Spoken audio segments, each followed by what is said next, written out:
Okay, this is take 8 of my Praise Bob commercial. Okay, I put on my hippie glasses here. I forgot a couple things. I'm going to redo it. This is supposed to be Ivan Stang doing the Church of the Sub-Genius ad there. You can watch that on YouTube. Okay, ready? Okay, action, we're rolling. Action, quiet on the set, we're rolling. This is take 8. What the heck do you think you're doing? Dragging your butt through the day? Tired of getting all the... cut. Take 9. Okay, take 9. Ready? Action. We're rolling. Quiet on the set, Rock. We're rolling. What the heck do you think you're doing? Dragging your butt through the day? Working for a bunch of bland normals? Tired of all the self-righteous Pharisees telling you can't go to the theater and watch movies? Tired of all the overly religious, repressing college rules telling you that you can't go to the movies or watch late-night monster movies on TV? Are you tired of getting all the guilt, but none of the fun? Wait, I blew it again. I forgot about about unmasking the conspiracy and all that. I forgot about that. Okay. Take 10. Okay, quiet on the set. We're rolling. Action. We're rolling. What the heck do you think you're doing? Dragging your butt through the day, working for a bunch of bland... I forgot to point my finger right behind. Take 11. Quiet on the set, we're rolling. Action. What the heck do you think you're doing? Dragging your butt through the day, working for a bunch of bland normals, acting stupid so they'll think you're one of them? Are you tired of all the self-righteous Pharisees telling you can't go to the movie theater? Are you tired of all those repressing, overly religious college rules telling you that you can't go to the movies or ever have a beer or watch late-night monster movies on TV? There is a simple answer, dear friend, a glowing beacon of slack amidst the turmoil and darkness. It's J.R. Bob Dobbs, the living slack master. Bob brings a new destiny to the Abby-Normals. Bob comes to bring us some fun, to unmask the conspiracy, and to bring us back the slack they stole away. Are you going to fry in hell on earth alongside the Pink Boys, or will you pull the wool over your own eyes and accept Bob? Repent, quit your job, slack off, and praise Bob!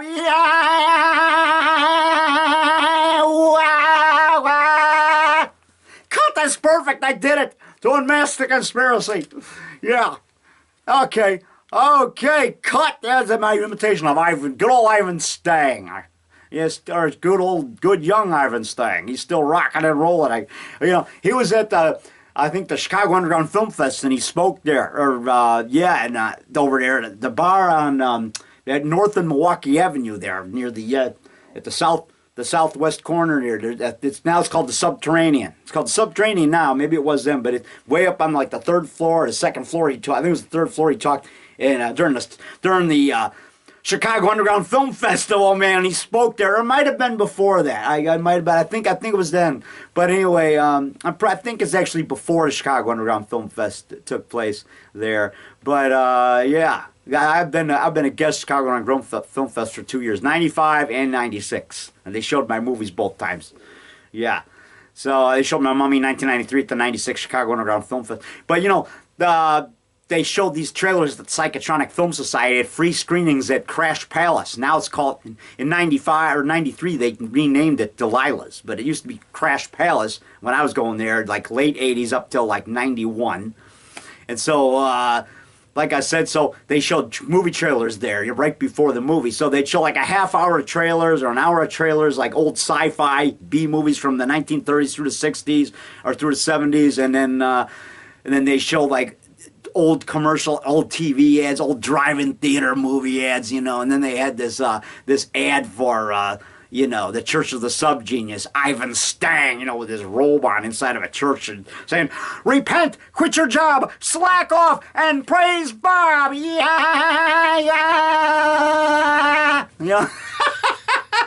I got on my loudspeaker when I saw that, as I had a megaphone underneath the hood of my car. and it was like hooked up, and it was wired to my CB radio. And so this way, people wouldn't know I had a megaphone. I had it underneath the hood. So, you know, nobody would know that it was coming from my car. And I'd say stuff to people. I'd say, hey, baby, how's it going? You know, hey, baby, you look hot. You know, look, not knowing who said it. Yeah, we're talking like back in the late 80s, you know, like between 87 to 91, to 93, up till 93. Because that's when some gangbanger ripped my CB out of my car and threw it in my face. I almost got carjacked. And he didn't know I had that loudspeaker. He did just some guy out in Humboldt Park late at night, early in the morning, and I was driving around, you know, bar hopping and looking for girls. Back then I did some bad things, and this guy rips out my CB radio and threw it in my face, gang. And the other guy had a gun at me, and he said, give me a, he said, you know, he was trying to carjack me, you know. But he stepped out of my car. He's standing outside my car, and I stepped on the gas and took off. I had an extra, he ripped the keys out of my ignition, but I had an extra set. And when he wasn't looking, then when he stepped out of the car, I took off, you know. Thank God. I gotta have that extra set of keys. I wouldn't want to lose my car neither, but I didn't want to get killed, man. I'm driving away with my hands up like this, my elbows. You know, I went down the alley like 5:30 in the morning, or 5 o'clock in the morning, excuse me. I'm like, and I had my arms up like this in case he fired a shot, because he had a gun in his hand. Because that way, you know, my arm, it would go into my arm instead of my head. You know, I didn't want it going through my head. I'd be dead. So I had my arms up like this. He never fired a shot. He probably was flabbergasted. He'd like, how did he get away? I took his keys out of his ignition, you know. But I got him. Anyway, but that's something that happened to me. Thank God I survived those gangbangers. You can read about that on the internet. Just do a search. It's at my, there's a little story about it on the internet. Dave Rock Nelson getting away from the carjackers. There's a story. Bleeding Skull. I think it's on the Bleeding Skull website. bleedingskull.com. Yeah. So, okay, and you can read about it there. It's like, well, anyway, so I want to say, so yeah, I was imitating Ivan Stang in the Church of the Subgenius. Yeah, J.R. Bob Dobbs. Yeah, I got that pipe at Chuck Rose Pipe Shop in Park Ridge, Illinois, the last day they were open. That was the day that Svengoolie showed the Ed Wood special for the first time. That was a Saturday in 1997. That's handmade by Chuck Rowe. Chuck Rose Pipe Shop in Park Ridge. And there's a corncob pipe I got at Cracker Barrel, you know. You know, for a prop in my movies. These is props. I just wanted to have something to remember them by, you know. I smoked a pipe for a little while, but it got kind of hard. I stopped for my health. You know, I stopped smoking. In fact, I stopped smoking in '97. Yeah, I had a couple of puffs from a cigarette. A guy offered me one at a film fest where they showed my movie at the Undershorts Film Fest back in 2003, where they gave me an award. I got a guest filmmaker award in July of 2003, and this guy in the lobby had some cigarettes. He says, "Hey, Rock, you want to smoke?" And, you know, okay. And so I had about two puffs of that, and I put it out. I got smoked about halfway down, maybe 4 or 5 puffs. And that was it, you know.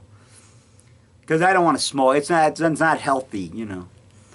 But you know, I'm not going to judge you if you do it, you know. I mean, you won't go like one guy had said. Just cigarette smoking, and you know, smoking can't send you to hell. It'll just make you smell like you've been there. You know, because of smoke, you know, hell, fire. But I shouldn't make a joke out of that, because hell is real. You know, I believe in Jesus. I asked Jesus to come in my heart. You know, even the Church of Subgenius, they like Gene Scott. Ivan Stang liked Gene Scott. He says, you know, I like Gene Scott because he's a fun guy. You know, he'd make a good sub-genius, you know, or something. He said, you know, because he says, yeah, I like to watch Gene Scott on TV, because Gene Scott would be on TV and he'd wear these different hats, you know. He wore these different hats every day, you know. One hat this way, next day he'd have a hat that way, you know. And he'd have a cigar. He'd have like half a cigar left, and he'd stick... Gene Scott would stick a toothpick. He'd have like a little bit of... I'd watch his telethons, like his fundraisers on Channel 26 in Park Ridge back in the mid-'80s, early 80s. And he'd stick a toothpick. He had about that much of a cigar left. He'd stick a toothpick in it, and he'd get the last few tokes out of that stogie.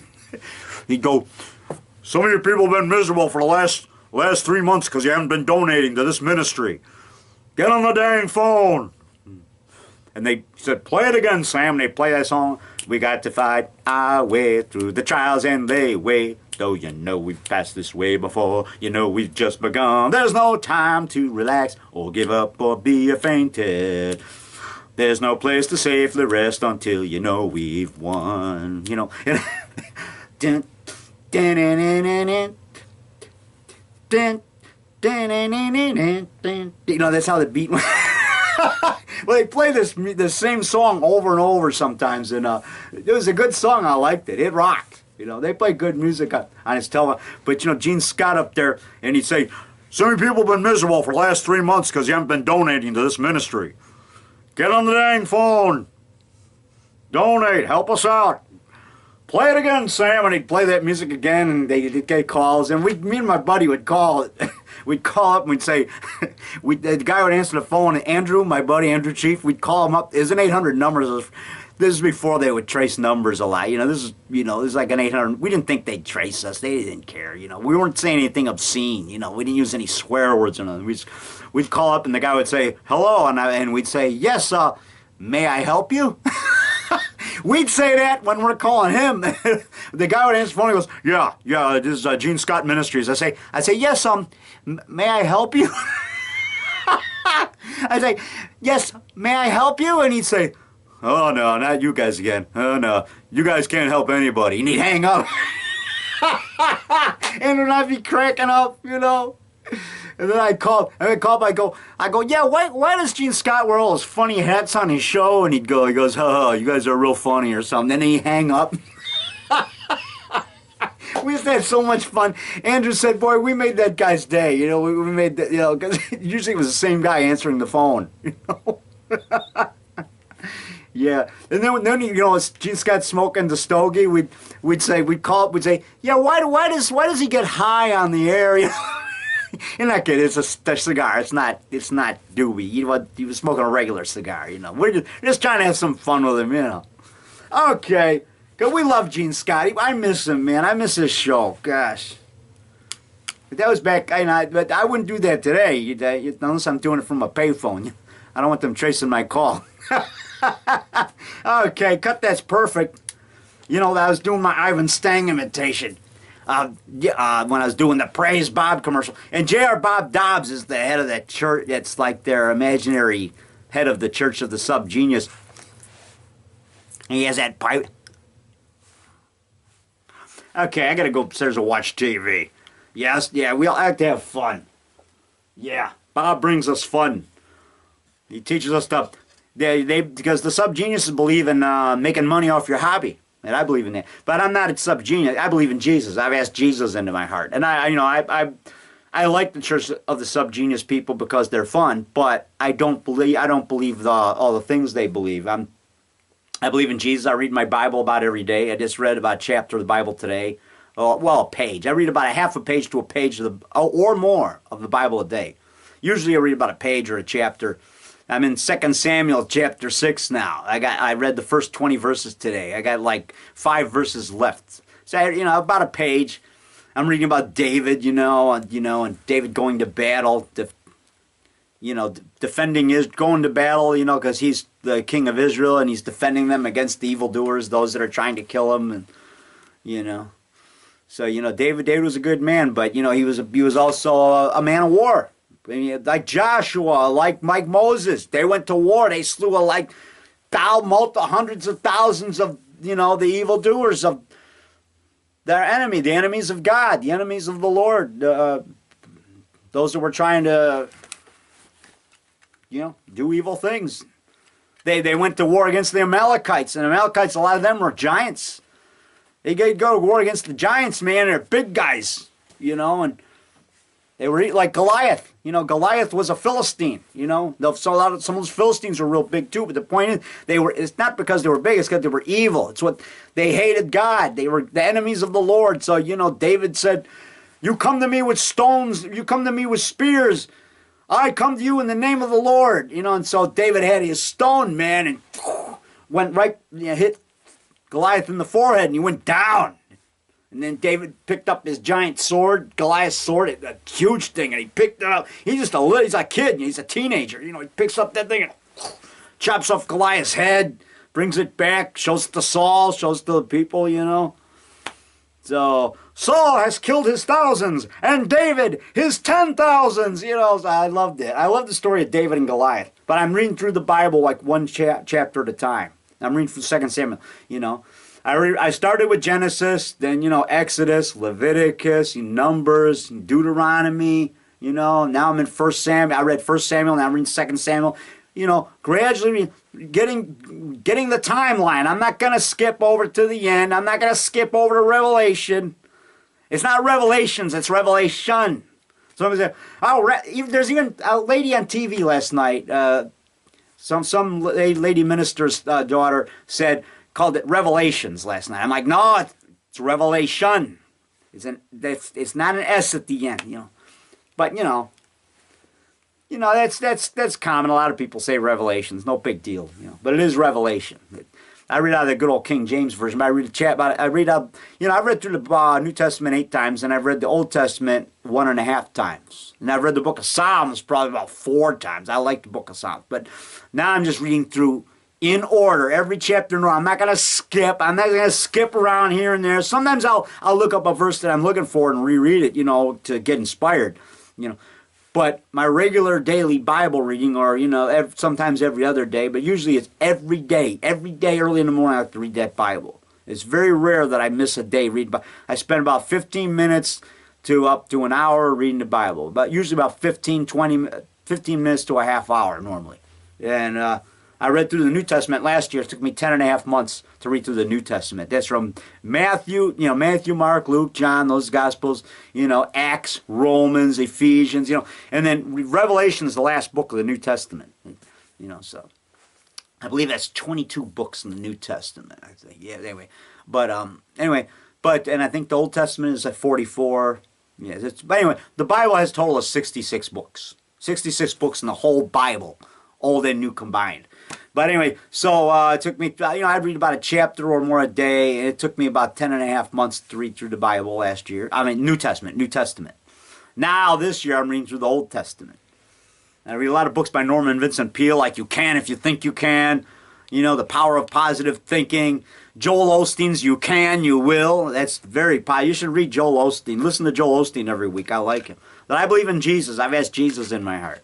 I'm not saying I'm better than you people. I did go to Bible college, yes. That's why I threw that in, as I ad-libbed about the Bible college there, because I was 5 years at Maranatha Baptist Bible College in Watertown, Wisconsin. I got my BA degree in '85. I'm the first Nelson in our family, this family of Nelsons, you know, not all Nelsons, but this particular family, you know.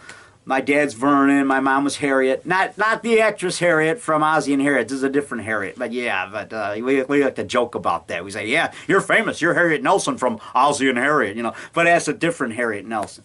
But yeah, I'm the first Nelson in my family to get a 4-year college degree. And I squeezed 4 years into 5. I did it in 5 because I wrestled varsity 4 years. And 1 year I just wrestled exhibition. That's what you call red shirting. I was a red shirt, meaning I wrestled in the exhibitions and stuff like that, and I trained with the team, but I didn't compete in any varsity matches, you know, and that. So my second junior year, I had 2 years as a junior. And I had 1 more year left, my senior year, so my last year senior, I wanted to wrestle varsity. So 2 years I was a junior because I had to get enough credits to graduate. So a couple courses I had trouble with, like Greek, New Testament Greek. But I retook it when I got a D, and I retook it and I got an A. So, you know. So, and I minored in English. And I had to major in Bible. Everybody's got a major in Bible there. So, you know, there were rules at college saying you're not supposed to go to the movies. We weren't allowed to go to the movies. It was in the rules. You can't go to the movies. And they say even when you're on break, you should respect the rules. Even when you're on your Christmas break, respect the rules, you know, follow the rules, even when you're home. But, you know, a lot of people wouldn't. Most people wouldn't. But I always tried to. I wouldn't go to the movies. But finally, one weekend, I went to see a midnight screening of Terminator when I was home on break. I figured I'm home on break down at Villa Park Theater, and man, I thought, this is great, you know. So I started going to the movies when I'd be home on break. I'd go to like one movie, you know, during the break. I'd say like Chuck Norris movies and stuff like that, you know. Not bad movies, good movies, you know. And I watched TV when I was home. You can watch TV, you know, But I watch movies like Dracula versus Frankenstein at 5:30 in the morning on my little rinky-dink black and white TV set. This is during a break, like a spring break in 1983 or 1984. 5 o'clock. I set my alarm for 5 a.m. I finally got up at 5:30. I'm on my wooden floor of our house in Park Ridge, that old haunted house, 90-year-old farmhouse. I used it in my Mummy 1993 movie. But anyway, when I started making movies, 6 years after I graduated from Bible college. I got my BA in 1985, and then 6 years later, on October 23rd, 1991, I started making monster movies, shooting on video. But before that, I used to film movies with my movie camera. I filmed movies when I was at Bible college. I had my friends filming me when I'd wrestle, and I'd film other wrestlers wrestling, and I'd film some of the events and things like that, when I'm going to church and everything. And then when I was in the Marines, I filmed stuff. That's when I bought my movie camera. January of 77, when I was at Subic Bay, Philippines, in the military store, they call it the PX, I bought my first movie camera for like 135 bucks. I bought a movie projector for like 70 bucks with my first paycheck, and I bought a couple reels of Super 8mm film. They're cartridges. They're 3 minutes for each reel, 50 foot. And I filmed like 80 reels of film in the Marines, or over in the Philippines alone, man. So, you know, and I got it preserved. I got that, and I made a video copy of my movies. I projected them on a screen right here in my room, and then I with my video camera, you know, like right here, I got one of my, here's my 8mm video camera, and then I would hook that up to my VCR and make a video copy on VHS. And then recently, a few months, about last year, I put those on DVD. I made a DVD copy of my video. I played it in the VCR and recorded it, hooked it up to my DVD recorder, and made a DVD copy. So you can preserve your videos that way. Hook it up with the dubbing wires, you know, these things, you know, the little wires there, you know, and you got the video wire. These are the audios, you know. Hook it up to a DVD recorder from your VCR. Play it in your VCR, and then when it starts playing, press record. Or right before it starts playing, press record and get it on DVD and let that video play to the end. And then finalize your DVD, and then you got to make sure you finalize it, and then you got a DVD copy. Or burn it if you got a DVD burner. I got a DVD recorder. Preserve your memories. Save your videos. Okay. I'll see you. I need some more coffee. Good. Nah, that's good Java.